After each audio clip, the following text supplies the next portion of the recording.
কোনোদিন কোনো গ্রসারি স্টোরে গিয়ে আমাদের মতো এভাবে ডিস্ট্র্যাক্ট হয়েছো?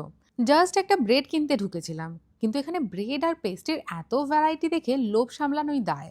এক পাশে স্তূপ করে রাখা চকলেট চিপ কুকি, অন্য পাশে নরম তুলতুলে মাফিন, কাপকেক, ডোনাট দেখে তো মাথা ঘুরে গেল। একটা সাওয়ারডো আর গার্লিক ব্রেড নিতে এসে অনেক কিছু বাস্কেটে ভরে ফেললাম। আর একটু এগোতেই দেখি কেকের মেলা।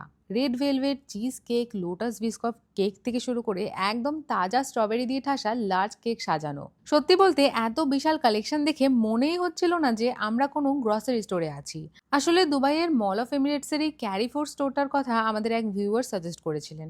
উনি বলেছিলেন ওখানে অন্য জায়গার তুলনায় বেশ কমে জিনিস পাওয়া যায়। এসে দেখলাম ওনার কথাটা একদমই সত্যি। দাম যেমন কম, সাইজ আর ভ্যারাইটি বাপরে বাপ। সবশেষে আমাদের চোখ আটকে গেল এদের অ্যারাবিক সুইট কাউন্টারে। থরে থরে সাজানো বাকলাওয়া, কুনাফা সহ যত রকমের ট্র্যাডিশনাল অ্যারাবিক সুইট হয় সব রকম রয়েছে।